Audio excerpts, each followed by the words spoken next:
ಶಿವಮೊಗ್ಗ ಭದ್ರಾವತಿ ನಡುವೆ ಬರುವ LC number 42, 46 ಮತ್ತು 47 ಇವುಗಳನ್ನು ಮುಚ್ಚೋಕೆ ಅದಕ್ಕಾಗಿ ಎಲ್ಸಿ ಓಪನಿಂಗ್ಗೆ ಮತ್ತು ಪರೀಕ್ಷೆಗಾಗಿ ಅಕ್ಟೋಬರ್ 28ರಿಂದ ನವೆಂಬರ್ 3ರವರೆಗೆ ವಿವಿಧ ದಿನಗಳಂದು ವಾಹನಗಳು ಮತ್ತು ಸಾರ್ವಜನಿಕರು ತಾತ್ಕಾಲಿಕವಾಗಿ ಸಮೀಪದ ಬದಲಿ ಮಾರ್ಗದಲ್ಲಿ ಸಂಚರಿಸುವಂತೆ ಜಿಲ್ಲಾಧಿಕಾರಿಗಳು ಸೂಚಿಸಿ ಆದೇಶ ನೀಡಿದ್ದಾರೆ.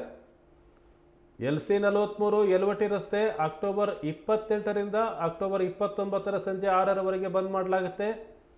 ಇನ್ನು ಎಲ್ಸಿ 46 ಮುಖಾಂತರ ಹಸುಡಿ ರಸ್ತೆ ಯಲವಟ್ಟಿ ರಸ್ತೆ ಸಂಪರ್ಕ ಬದಲಿ ಮಾರ್ಗ ಮಾಡಲಾಗಿದೆ.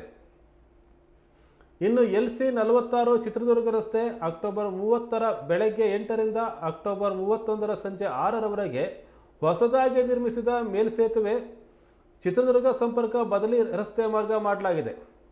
ಇನ್ನು ಎಲ್ಸಿ 47 ಮಲ್ಲೇಶ್ವರ ನಗರ ರಸ್ತೆ ನವೆಂಬರ್ 2ರಿಂದ ನವೆಂಬರ್ 3ರ ಸಂಜೆ 6ರವರೆಗೆ ಮಲ್ಲೇಶ್ವರ ನಗರ ರಸ್ತೆ ಹೊನ್ನಾಳಿ ರಸ್ತೆ ಸಂಗೊಳ್ಳಿ ರಾಯಣ್ಣ ಸರ್ಕಲ್ ಶಂಕರಮಠ ಸಂಪರ್ಕ ಎಲ್ಸಿ 47ರ ಮಾರ್ಗ ಇರುತ್ತೆ.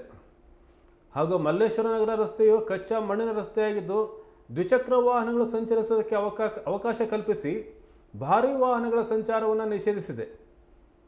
ಇನ್ನು ಸಾರ್ವಜನಿಕರ ಹಿತದೃಷ್ಟಿಯಿಂದ ವಾಹನ ಸಂಚಾರಕ್ಕೆ ಅಡಚಣೆ ಉಂಟಾಗದಂತೆ ರೈಲ್ವೆ ಲೆವೆಲ್ ಕ್ರಾಸಿಂಗ್ ಗೇಟ್ಗಳ ತಾಂತ್ರಿಕ ಪರಿಶೀಲನೆ ಕಾಮಗಾರಿ ತ್ವರಿತಗತಿಯಿಂದ ಪೂರ್ಣಗೊಳ್ಳಬೇಕಾಗಿರುವುದರಿಂದ ಮೋಟಾರ್ ವಾಹನ ಕಾಯ್ದೆ 1948 ಕಲಂ 105ರ ಅನ್ವಯ ಕೋಷ್ಟಕದಲ್ಲಿ ವಿವರಿಸಿದಂತೆ ತಾತ್ಕಾಲಿಕವಾಗಿ ಆಯಾ ದಿನಾಂಕಗಳಂದು ಮಾತ್ರ ಪರ್ಯಾಯ ಮಾರ್ಗಗಳಲ್ಲಿ ವಾಹನಗಳು ಸಂಚರಿಸಲು ಅವಕಾಶ ಕಲ್ಪಿಸಿ ಆದೇಶಿಸಿದ್ದು, ಸಾರ್ವಜನಿಕರು ಹಾಗೂ ವಾಹನ ಸವಾರರು ಈ ಬದಲಿ ಮಾರ್ಗಗಳಲ್ಲಿ ಆಯಾ ದಿನಾಂಕಗಳಂದು ಮಾತ್ರ ಸಂಚರಿಸಿ ಇಲಾಖೆಯೊಂದಿಗೆ ಸಹಕರಿಸುವಂತೆ ಕೋರಲಾಗಿದೆ.